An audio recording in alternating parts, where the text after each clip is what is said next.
Hello and welcome to Zonta Empowers. I am Beth Heiserman from the Zonta Club of Santa Clarita Valley. I am the Vice President and the Chair of the Advocacy Committee. Tonight, I'd like to welcome Nicole Miller, our President, and Gloria Salas, our Area 3 Director. And of course, our host tonight, Esther Yu from Zoe International. Zoe is a local organization here in Santa Clarita, and I'm going to have Esther tell us all about it. Welcome. Thank you so much. I'm so glad to be here. I'm honored to participate in this meeting and just so thankful for all the work that Zonta does and the partnership we've had with you over the years, just the ways that you bring to the forefront this important information for the community and the impact that you all have, and especially in regards to empowering women. That is such a critical part of preventing trafficking and the vulnerabilities that make a person at risk for this, both children and adults. So I'm going to go ahead and share some slides here right now. So as mentioned, Zoe International is a nonprofit organization that started in 2002. We first began in Thailand when our founders, Michael and Carol Hart, first heard about human trafficking. They couldn't believe, this was 20 years ago, that individuals were being sold for sex and labor, that children were being sold off of menus on the street in Thailand, little boys and girls, that individuals could find them on menus and select what they want and purchase them. And so they sold their business. They were local to Santa Clarita. They had a successful lighting company in the film industry, and they sold everything and moved to Thailand and were able to take over the children's home there 20 years ago. And I had the privilege of my family going out there for 5 years, and I was able to assist with the developing the counseling program. And I had the privilege of counseling boys and girls alongside a Thai translator to provide support to those boys and girls who were trafficking victims and abuse victims. And so here we are today. Now we have do work in Thailand, Mexico, Japan, Australia, and here in America. We have both the West Coast in Los Angeles and have just started our East Coast work in Pennsylvania. So our mission, this is my contact information. I'm the Assistant Western USA Regional Director. I have been with Zoe for 10 years, 5 years in Thailand and 5 years here in Los Angeles. My background is that for the last 20 years, I've been working with this population of vulnerable children and families. My background is in social work, and I first started actually working as a teacher in juvenile hall. And who knew back then, 20 years ago, that those kids that I were working with in juvenile hall were actually sex trafficking victims because they were being arrested for prostitution in juvenile hall. And so that was actually my first contact before I really knew what it was that long ago. And then from there, I worked in early childhood education for an agency that did treatment foster care, group home care, and then, as mentioned, the last 10 years with Zoe International. Our mission is to reach every person and rescue every child from human trafficking. And the way that we do work in rescue and intervention is by preventing trafficking. So we do things like this, just educating the community, the public. We've done trainings at hotels, schools, for social workers, for mental health providers, community agencies, just to educate about the issue of human trafficking and how to protect ourselves and our communities. And in rescue, we work with law enforcement agencies in Thailand as well as here in Los Angeles to partner alongside them when they are going to recover victims. We assist in investigations. And then in restoration, in Thailand, we have a home for boys and girls who have been recovered from trafficking. And here in LA, later on, I will show you some photos of the home that we took us more than 5 years to build, and with permits and everything. And we first opened in August. So we're very excited about that. So as mentioned, we do work in Thailand, in Mexico, Japan, and Australia, and then here in the United States. So here in the United States, as mentioned, we do prevention work, educating the public about trafficking. The other program that we are one of the contracted agencies to be part of the Los Angeles County Human Trafficking Task Force. In LA County, police agencies have the option to opt in to be part of this first responder protocol. So when police recover and realize a child on the street, in a motel, as part of a operation, is actually a sex trafficking victim, that this child is being sold for sex, then the police, if they opt into this program, they can they are required to contact the child protection hotline so that a social worker can respond.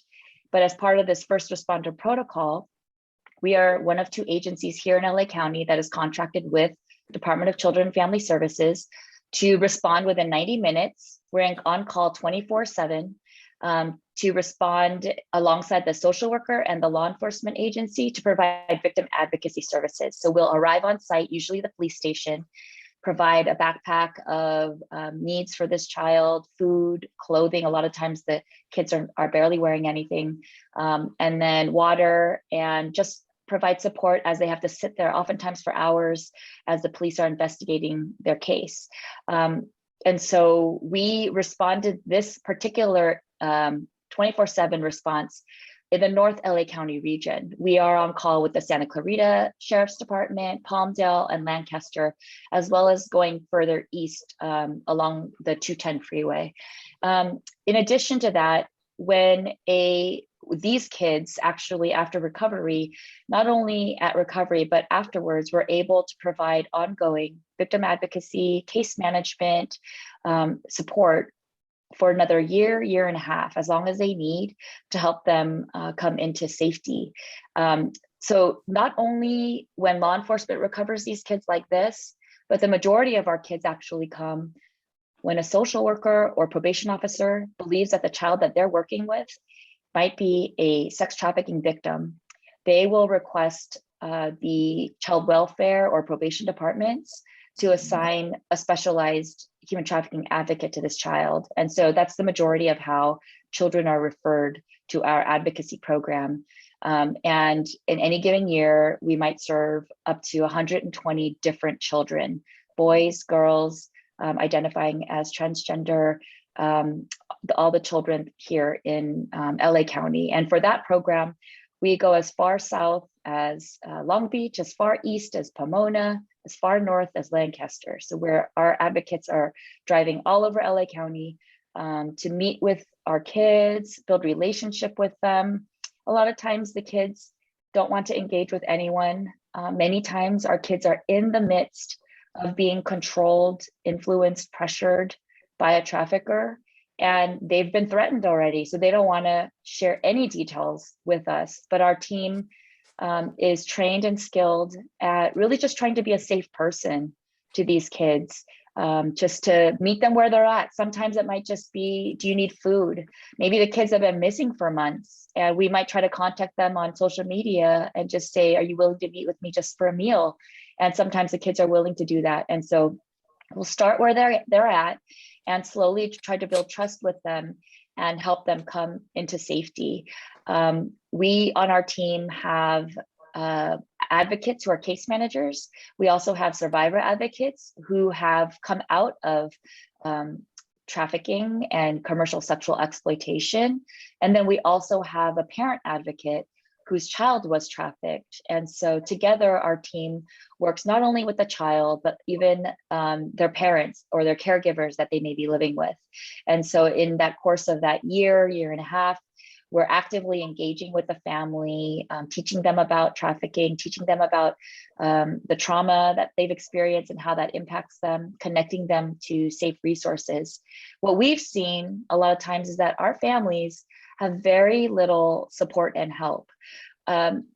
our families are experiencing crisis on a daily basis. And what we have found is they don't have anybody to reach out to for help. And so what we've really been trying to do is connect them to local community organizations, churches, whatever is around them, just to come around them for support. We had a situation where we're trying to help this child remain in her home with her mom.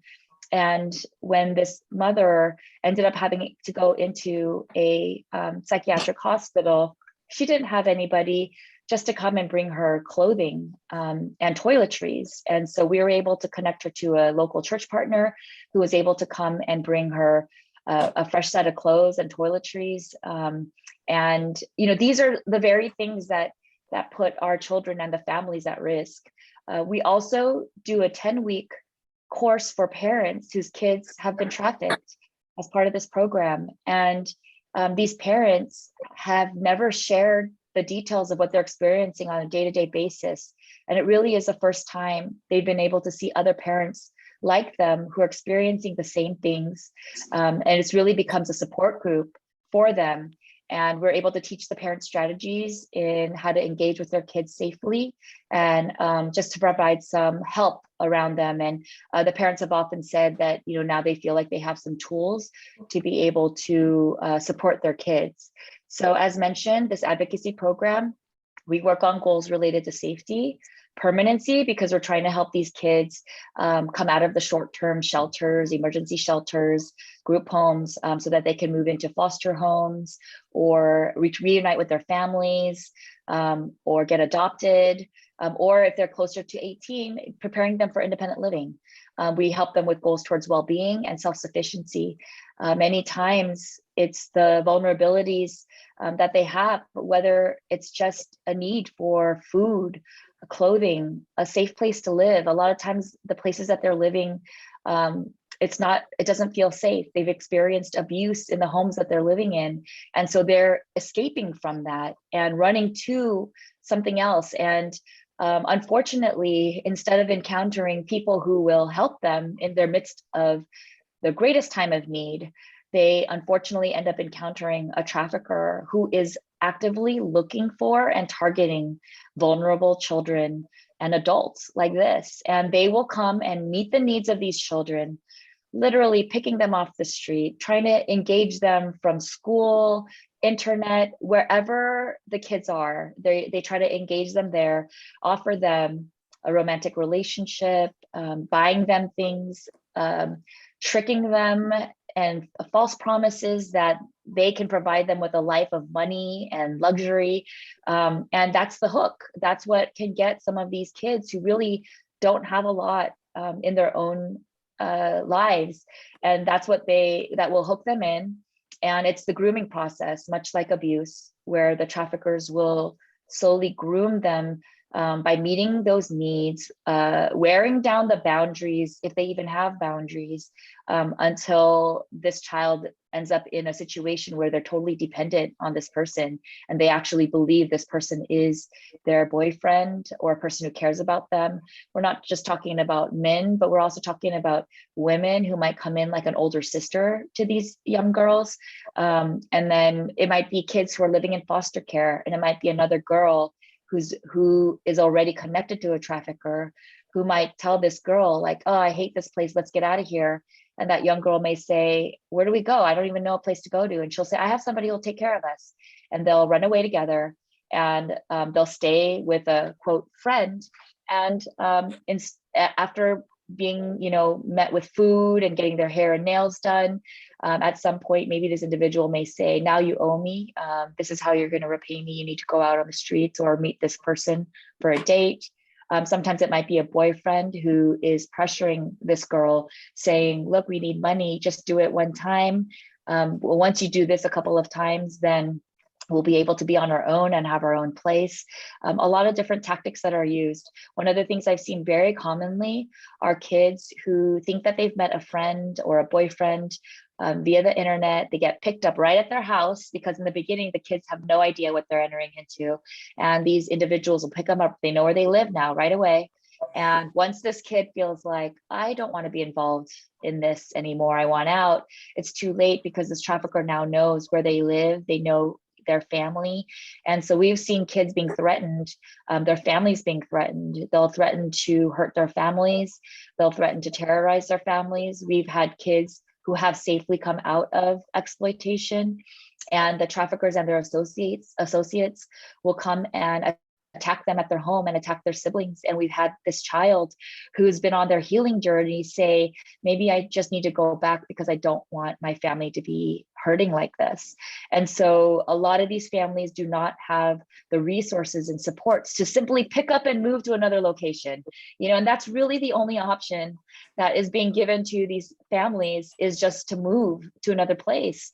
And our families, they can't just get a new job in another town. And so, however, we have helped families relocate to other towns, other counties. And so, this is what we're facing. Traffickers are targeting and looking for kids to meet their needs. They'll scour the internet. Nowadays, the traffickers don't have to do a lot of work to learn the kids, because the kids on social media are posting everything about their life, their interests, where they hang out, what they like, what they don't like. And so the traffickers just have to study that page, and they can immediately sort of meet them, where they are in all of these things. And I just want to show the other program we started, as mentioned, in August, is our new Zoe Home for Youth. As mentioned, it took many years to build from scratch. We took all that we have learned in Thailand to try to integrate it into this programming. We're state licensed. Now in California, they're not called group homes, they're called short-term residential therapeutic programs. And they're intended to be short-term, anywhere from 6 months to a year. And our children it's a 50-acre property in North LA County, and they're referred by a social worker or a probation officer. And here they're able to do their schooling. They get connected to a mental health team. They have staff who really are just trying to engage with them. What we really try to do is normalize just their childhood life experiences. A lot of the times what's normal for them is abuse, trauma, chaos, and we try to educate them through our relationship that that is not the norm, and that's not what you deserve or should expect. Sometimes when the kids, when they first come, they're used to running away, they're used to just people not really caring about what they're doing, and they get angry at us that we're trying to stop them from running away, and they'll just tell us, just let me leave. And we try to tell them that we never want it to be normal for a 13-year-old child to be running away into the car of an individual who's come miles and miles away to pick them up to exploit them. And so here we really try to use relationship as the intervention. Our staff are really diverse in ethnicity and ages and life experiences. And we hope that this could be a family for them that they may not be experiencing in their own lives. And, we have set up a kitchen where they can cook their own food. We really wanted it to feel like that. And one of the most beautiful things I've seen in the home are kids who are experiencing childhood experiences that I didn't think so quickly that they would enjoy. Just even asking the staff to read to them at night, water gun fights and board games, hide and seek, just childhood games that they haven't been able to do for a long time. A lot of our kids haven't been in school for very long. And in Santa Clarita, one of the things that we've seen for the kids that we've served in Santa Clarita in an emergency situation is kids on the internet. When they're on the internet, they're following social media influencers. These are like underground, not mainstream people, but they have hundreds and thousands of followers, young women that are posting provocative photos and videos on the internet, and they get direct messaged by these influencers, and they'll be asked, do you want to come to a party? And the child will say yes, and an Uber or a car will come and pick them up from their house, take them to a party. And at these parties are men having sex with kids. So a lot of times the kids are going to parties. We try to educate kids. If you don't know where you're going, if your friend invited you to something and you're not sure where you're going, you really have to be careful because you don't know what you're walking into.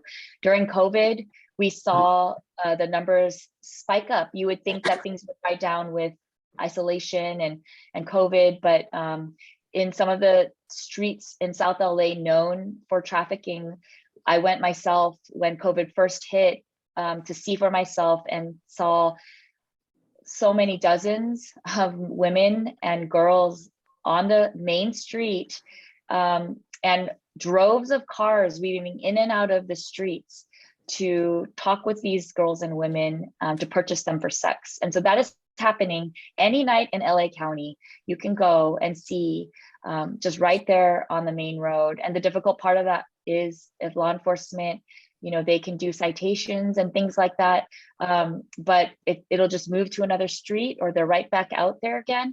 We've heard during COVID that violence has really escalated during these times. A lot of the criminal networks are really taking hold. And I think last time I heard that somebody came to talk about some of the legislation that's happening. I can tell you right now that there is a strong push here in LA County from the new district attorney, as well as in California, different laws that are being passed where they do not want law enforcement involvement at all with anything related to prostitution. And so that would mean where law enforcement would not have any tools to be able to talk with these individuals that they believe might be human trafficking victims, or they might be children on the street. And so that's some of what we're facing here in LA County. So this is some of the home that we have built and developed for this program. And some of the signs that you might see, let me just move this out of the way, is, whether you work with kids in a school setting or in hospitals, or, have opportunity to engage with kids that might be highly at risk, unexplained absences, sudden change in their behavior, dress, or relationships, a sudden increase in material possessions. That is a really common sign, is suddenly kids have phones, clothes, shoes, able to do their hair and nails, and they should not have money to be able to do that. So wondering, where are they getting this? They're often running away from home. They might be fearful, anxious, depressed, submissive, tense, nervous, paranoid, signs of physical or sexual abuse. They're being deprived of some basic needs. They might have a significantly older boyfriend or girlfriend. They might be engaging in sexual activities that are causing harm or risk of victimization. They're spending time where exploitation is known to occur.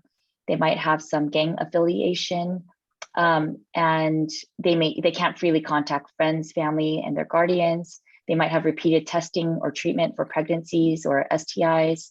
They might have tattoos like a crown, a dollar sign, a rose, references to money. If they're sleep deprived, provocative images on social media. They might be meeting up with contacts from social media, including sex partners, exchanging sex for money or goods. So that's one of the things that is a misconception, that for kids, this is one of the common things, and one of the highest vulnerabilities we're seeing right now, it's drugs. Kids that are engaging with drugs. Marijuana is so easily accessible in California now, here in LA County, that individuals have easy access. And so they're offering marijuana and other drugs to kids. So then kids are meeting with them through apps. Drugs are supplied for an exchange of a sex act. And so kids are being sexually abused for drugs. And that is a huge vulnerability. Many of the kids that we work with have a drug addiction. And it is what traffickers and abusers and predators are using to hook these kids in, because our kids at ages of 13 years old, on top of everything that they're going through, it's very difficult to fight that temptation when somebody is offering them these things. And it's also a way that traffickers are controlling the children by continuing to supply them with drugs. We've seen our kids just really not able to make good decisions, obviously, when they're high on drugs. They've called us when they're high. We've gone out to try to recover them alongside social workers and police in the midst of telling us where they might be located. They may have several cell phones. Their numbers are changing frequently. And then they have substance abuse interfering with their daily functioning. What I can tell you is there's an active, intentional targeting of predators that are looking to exploit kids. They are looking for adults and children who need something to meet their needs in order to take advantage of those needs and profit off of them. and that is human trafficking. When somebody wants to profit off of the buying and selling of another individual. And so that's what we're seeing on a daily basis. It isn't something that's dying down, but it's continuing, especially during COVID. I think one of the things that happened during COVID is because of the quarantining and isolation, when the kids would be forced to isolate, they were struggling so much. A lot of the times kids would run away and come back, but what we were seeing were kids who were not coming back because they just didn't want to isolate or quarantine. And so they were getting taken in by traffickers. Traffickers were right there to take them in, and they were staying with them, for months. And sometimes the kids would even tell us, don't worry, I'm safe. I'm with somebody, he doesn't beat me. And so we saw a lot of violence. Some of our kids are forced to bring a certain amount of money. Otherwise, they'll be brutally, attacked and assaulted. And so we saw a lot of our kids coming back to placement, having been assaulted.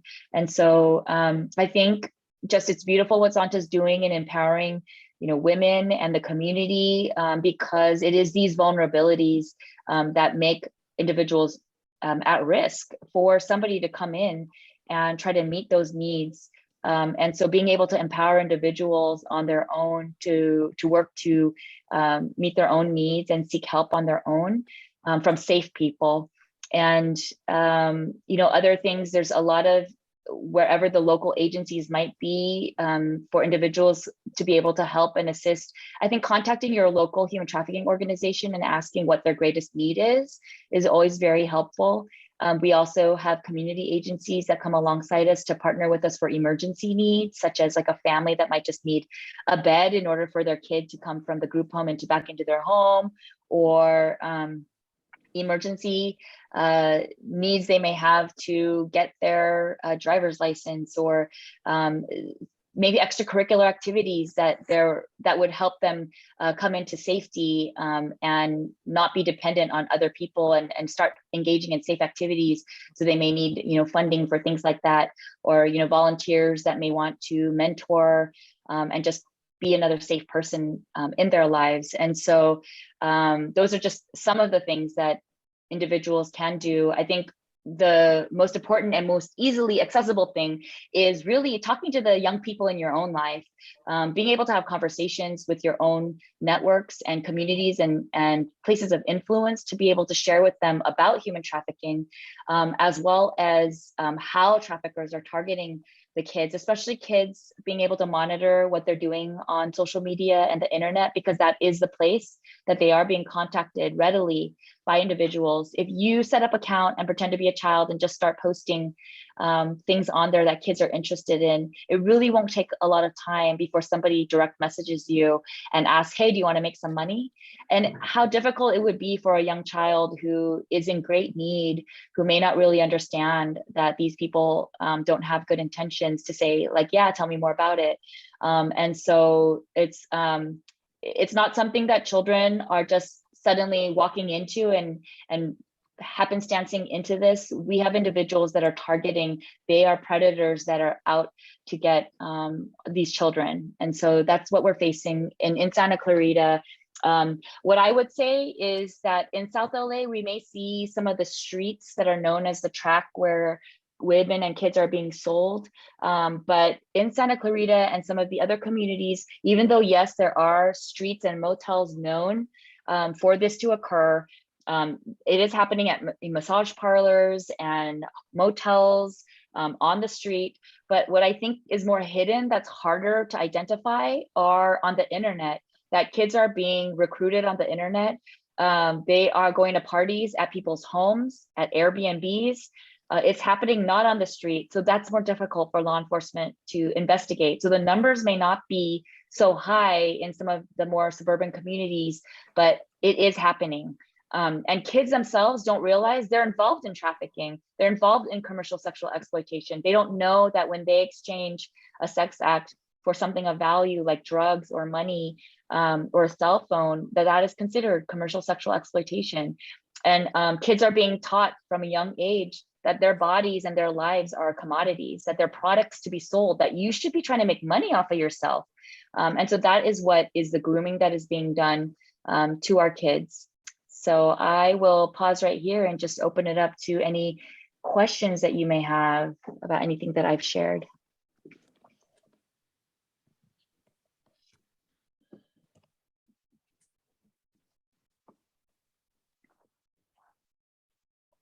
Gloria? Hi, Esther. I have a question. So you were saying earlier that you have courses to teach parents how to deal with the trauma that their kids have gone through, but how do you reach the parents who are involved in familial trafficking, where they're making money off of trafficking their own child?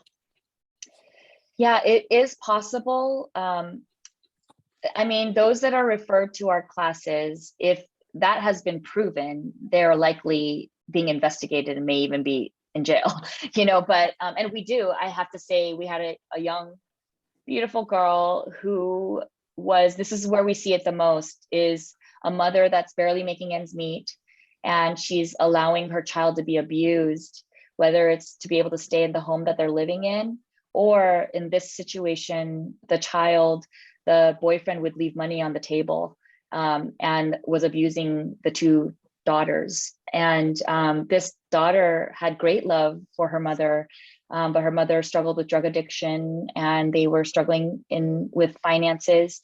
And even as we worked alongside this child, she was so torn, as abuse victims often are, with not wanting to see her mother jailed. And so, what I can say about the program that we do, there may be a lot of contributing factors to why this family was exposed and this child was exposed to trafficking. And part of that class, having our parent advocate who experienced it herself, helps, because in the class we teach about abuse and trauma, and a lot of our parents themselves have experienced abuse and trauma. And so as we do the class, they start to cry and mourn and say, I think that I never dealt with my own abuse and trauma, and my child is suffering because of it. So it's a lot of realization through the class. But otherwise, if they're not part of our class, it's through the advocacy program, that maybe through the parent advocate who has experienced quite a bit herself, who is able to try to engage in a safe way, create a safe place for these parents who probably have a lot going on themselves, and without judgment, coming to them to try to understand where they went wrong. Some of our parents may be in denial about the responsibility and accountability that they may have contributed to some of this. And so it's just trying to help them see maybe how they may have contributed.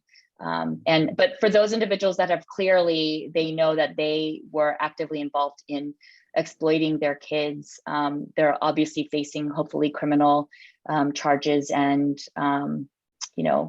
yeah. Let's see, I see Nicole Miller. Yes, hi. Can you talk a little bit more about the legislation and what we as Zonta can do to help advocate for the trafficking victims? Yeah, so one thing you can do is, there's two things. In LA County, as mentioned, District Attorney Gascon, when he came on, sent out a bunch of directives for not one, and one of them is the 20-07, and he did not want to, he advised the deputy DAs to no longer prosecute low-level misdemeanor crimes. Included in the whole list of those things was the two laws that law enforcement use to investigate prostitution, which often is involved in that is trafficking. And so it's the 653.22, which is Penal Code 653.22 and Penal Code 647B. It's the 647B is soliciting or committing prostitution, and 653.22 is loitering to commit or solicit prostitution. And officers use these laws to do investigations and operations to talk with some of the women on the street that are being sold, to find out if they have traffickers, to find out if they're actually children, not adults. And what happened with this is, because of this, the sheriff's department that handles cases that are misdemeanors through the district attorney's office, basically there's no consequence, even for the buyers. So before, the sex buyers would get cited, they would have to go to court, face a judge. But now, because of this, it's a low-level misdemeanor, and so they're just cited and there's no consequence for it.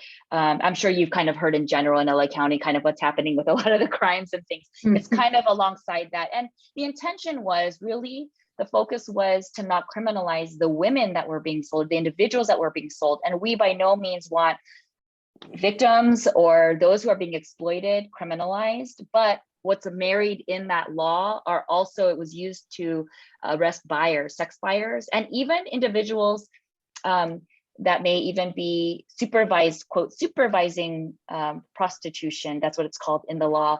And so with that, what we have done, a lot of the agencies in LA County that are on the front lines doing this work have reached out to DA Gascon's office. We actually had a meeting with his representatives, and they told us they're going to continue not to prosecute the first-time sex buyers. He's saying they're first-time sex buyers. We told him, first time doesn't mean it's the first time. It's the first time they are caught. And if you don't prosecute these buyers, the demand is going to increase, and that will put more of our children and victims at risk on the streets. And so that is what we're fighting up against in regards to that piece. The other is the state law, SB357, and that is related to actually repealing 65322 itself. So the legislation already passed. It's on the governor's desk. So we're reaching out to Governor Newsom to please veto this law. We did have some assembly members speak out on the floor against it, but it did pass. The good sign is that the author of the law, Weiner is his name, he actually, instead of sending it right through, I think because there was some opposition to it, he held it, and he ended up waiting. And so now we had a couple of months to be able to educate more people in the community about it. And now we're just pleading with the governor right now. In January, he's supposed to sign or veto. I'm asking him to veto this law. We know that it's not perfect. We don't want women criminalized and cited. I think what probably needs to happen is a new law specifically for buyers and traffickers. But I can tell you in general, it's a national, state, and local movement to completely decriminalize prostitution. And so with that is total decriminalization means no consequences for buyers or traffickers. The verbiage is that sex work is work. And with that, giving agency to individuals to be able to make their own money, not prosecute the customers who are the buyers. And so, that is the movement we are headed towards here in LA and California. We've already seen a lot of advocacy from the human rights groups like the ACLU and some of these groups that are actively asking the legislature to completely remove law enforcement from the issues of prostitution. Beth? My question was kind of along the lines where your answer was heading, because I keep questioning this SB 145 that Gavin Newsom signed into law. And for those who may not know it, it's the one where it allows adult people to have sex with people that are 10 years younger than them, not going any younger than 14, I believe is the youngest they can go, as long as it's consensual. So I just find that just so offensive and so ridiculous. And I'm curious about what the story is behind this. Like, why on earth are people passing these laws? Or it just doesn't make any sense. What's interesting, I find with that law, as well as the SB 357, it's been actually promoted in the context of discrimination against those who are identify as gay. Specifically, they felt that this 145 was targeting relationships between an older and younger male. The SB357 in some areas was discussed as like a anti-walking while trans law, saying that individuals who appear who are, trans, who are walking in certain areas known for prostitution are getting targeted with this law, 65322, unfairly. And so that is some of where they got support to pass some of this, because they felt like it was discrimination against the LGBTQ plus community. And I definitely think they did get a lot of movement, Gascon, as well as the SB357, with the criminal justice reform, with Black Lives Matter, with a lot of the things we've seen in the last couple of years, because our issues got tacked on to a lot of that by saying that these laws are unfairly, disproportionately targeting the Black and Brown communities. And we do know that the rates of those who are trafficking victims are disproportionately the Black and Brown communities. But by removing these laws and these tools that law enforcement use, we actually are increasing the risks and vulnerability and harm done to the Black and Brown communities. We work with individuals who are right there in the streets in those communities, and those communities are hurting and suffering this last year or so with the uptick of violence because of a lot of the reform that's been happening, because they're not getting, the trade-off was supposed to be community agencies that came in. Instead, the money was supposed to get poured into like defund the police and give them to the community agencies.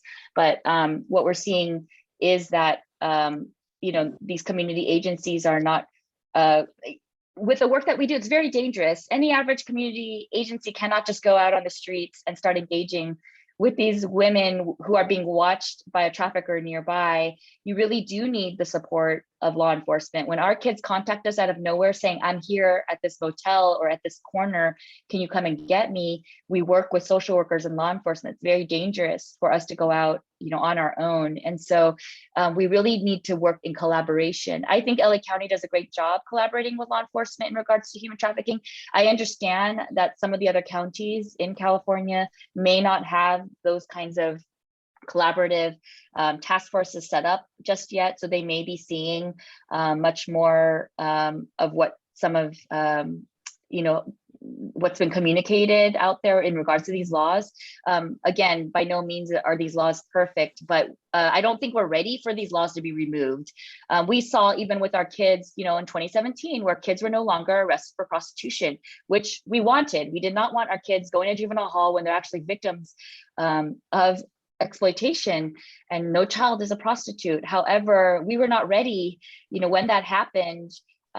What happened were our kids that were being trafficked were not taken to juvenile hall, but they were taken right back home, right back to where they live, while they're still being controlled by traffickers. And so what did they do? Now they're not in a secure location. They go right back to the trafficker. And we were getting kids from out of state being brought into California because they weren't, going to juvenile hall. And the group homes became, overrun with this, in and out, running away, girls recruiting other girls from the group homes into trafficking. And I just don't think we were quite ready for the unintended consequences. And I think that's what it is in regards to SB37, in regards to Gascon's policies. I think the intention is there to not disproportionately hurt those communities, but it's the unintended consequences that we need to consider, and are we prepared for what's going to happen once these laws are removed?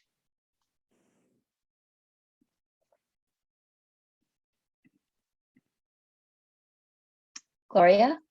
That reminds me very much of a few years ago when we had either a senator or assembly person introduced child marriage law that would set the minimum age at 18.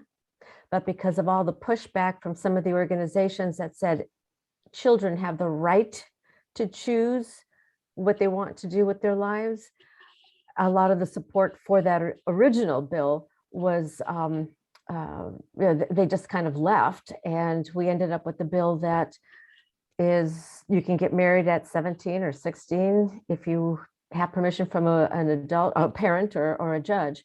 So it all depends on the pushback that people do in organizations. So it's up to us to push back even harder and say, this is what we want. And we have to be louder. We have to be louder. We have to fight organizations that, are multi-million-dollar organizations if we want to make sure that our children are protected.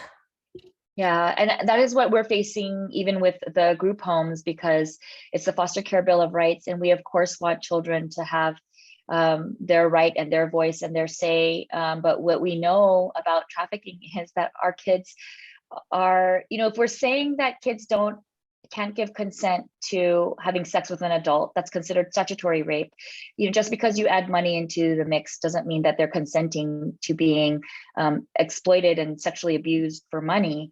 Yet we are giving this child the total right to, when they're hooked on drugs, maybe even forced by a trafficker, they have the right to not go into drug treatment. It has to be all voluntary. They have a right to a cell phone to be able to continue to communicate with their traffickers. They have a right to, leave campus. Totally, we have to make sure that they can leave the campus anytime they want, any hour of the day, to go into the car of a trafficker. Like, we can't intervene. It doesn't make, we're supposed to be doing prudent parenting, at these group homes, licensed to do that. But sometimes the policies seem very much like we have to stand by and watch our kids get abused. And we, at Zoe, when we think of our kids, we try to always think from the place of, if these are my own children, how would I want to care? And would I watch my child walk out of this door knowing that they're going into a car with a dangerous individual who might hurt them and exploit them and profit off of them, and they're going to be sexually abused? And we feel very powerless at times to be able to intervene because of what they can choose themselves at 13 years old to do and not do. Mary?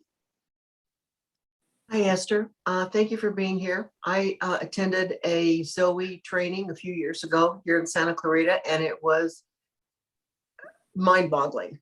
It was just the scariest thing I think I've ever heard. I went home thinking, how can this happen to anybody? But it does. And I am interested in volunteering for Zoe, and I just don't know what are the volunteer opportunities at our local Zoe? Any clue? Yeah, so you can complete a volunteer form, and then obviously COVID, at different seasons of COVID, in terms of direct contact and all of that, we follow the wave of that and, make sure that it's safe. But sometimes we have events at the home that volunteers have been a part of. Sometimes maybe even offsite. If there's something, maybe a family that might need some kind of support. One of the things that we has been working out really well, we've piloted a program. As I mentioned, a lot of our families have some basic needs, and it directly impacts our kids. And so one of those needs is food. And so when one of our families will say that they have need for food, not to sustain every day, but just a little bit extra, we will connect them with a community partner like a church or another group, and they sort of get adopted by this group. And once a month, the group will just come by and drop off a bag of groceries or maybe a gift card to their local grocery store, and just try to engage with them and let them know they're not alone, that they are thought about, cared for, and just connecting with them. And so that's one of the things that we've been doing, trying to allow community partners to get involved in a safe way. Sometimes, there are safety concerns. So in terms of direct contact, we have, some of those concerns. So we train up those community partners, letting them know what the safety risks are. But yeah, there are different kinds of opportunities. We have, if, for example, like one kid wanted to learn piano. So then we reached out to our network, and is there anyone in Santa Clarita that could give this child piano lessons? things like that. If there was a particular skill or interest that a young person had, trying to find, does anybody know how to do, this particular skill set that could engage this child in a positive activity, music lessons, or things like that. So yeah, I would encourage you to reach out to us, and we can let you know more information about how to get involved. Okay, also, has COVID, parents are selling their children to traffickers, and they're coming across the southern border, but it's everywhere too. It's not just here. And has that increased during COVID? I can't say particularly that I'm seeing, like in our specific cases, an increase necessarily in parents that are directly actively selling their children. What we see a lot right now, it's the drugs. That is the thing that is hooking the kids in, and it's getting connected to, I think what I see the most are kids who are not having it in their living situation, and so they need someone else to stay with, and that is where the trafficker comes in. They will pick them up any hour of the day in any location. We literally had people coming from Orange County driving all the way up to our home. Like, you would think that we're far away enough that these individuals would not bother, but I think honestly it's because they can make so much money off of these kids that these individuals are willing, and the kids think that is love. These people are here for me. They're willing to come and answer my call any time of the day and night. And then they see people like their social workers or their parent who have boundaries and are putting some safety precautions in, and to them that is not caring for them. And so that's what we see right now. And so yeah, during COVID, I wouldn't say necessarily that I'm seeing that. What I will say that might be hidden is in all of our countries, individuals, it's so easy with the internet. This is horrific, but parents or other individuals that are sexually abusing children and filming it and then putting it on the internet, they're doing that because there's a demand for it. It's the horrific demand for the sexual abuse of children on the internet. People will pay to do this because of that demand. We do see parents sexually abusing children as young as babies and putting that on the internet. And I really do think that, child sexual exploitation is just the worst form of humanity, and that is the most horrific abuse. It's out there because I think that's the part we don't talk about a lot. It's the demand. And I think we need to address that and attack that as well, is how do we address this issue of demand, that people are wanting to consume it. There's a desire for it. There's a demand for it. And so therefore we're, individuals are supplying it. And so, it's out there. Why do you believe Black and brown people are more susceptible to this? They are disproportionately in those communities. They're being sold on the streets in those communities, as well as, I think, just some of the inequality that is already there, because a lot of those communities are experiencing disproportionately income inequality and some of those systemic discrimination and things like that may have been there, that generationally you're seeing mothers who are involved in prostitution, and then the kids are, maybe their grandmas were, and so I think all of those things combined, we do see in those communities just disproportionately, even with our statistics with the kids who are recovered by law enforcement, 70% that are recovered by law enforcement are African-American girls. And like I said, though, that's right there out on the streets or in motels or operations. I do think that we find what we're looking for. So I know that individuals, other communities of color are impacted, but it's going to look different, and we may not really be looking at, it's a little bit more difficult to find them at these parties and on the internet. But I think it's just society and how we may just the racism that is there, and the lack of opportunity for a lot of the communities to be able to come out of the economic situation that they're in. The school systems that the kids are in those communities, is not really a way out for a lot of them and their families. And they're very vulnerable. I look at some of our families, a lot of our kids are living still with their families, and these are the ones that are doing our parent classes. And they don't have a lot of help. They are barely surviving in their jobs. And then now you've got this skilled trafficker who's attacking their family. They just don't stand a chance against, someone like that. And so that's another thing too, is that these traffickers are targeting those families because they see that they don't have a lot of safe connections and support. They're looking for that. And so it's much like grooming and abuse. If a predator wanted to abuse a child, they may slowly start to touch them awkwardly or inappropriately and see how the child reacts. Are they going to go tell somebody, okay, they didn't, so I'm going to push the boundaries, I'm going to do a little bit more, and then I'm going to show them some pornography, and then it's that slow grooming process and wearing down the boundaries. I think in the same way, with traffickers, they will try to hook in different girls and different boys, different children, and see what happens after that, and see how do they have safe people. One of the things one story to tell is one child that we did have, we followed her around wherever she went, wherever these people picked her up. We tracked them down and figured it out. And she was communicating with us, and wherever she would go, we would try to send police. And at one point when she ran away again, and she was really hooked on the drugs, and, she was gonna get, reaching out to that individual again, that individual said, I don't want anything to do with you. You keep making our, bring police to where we are.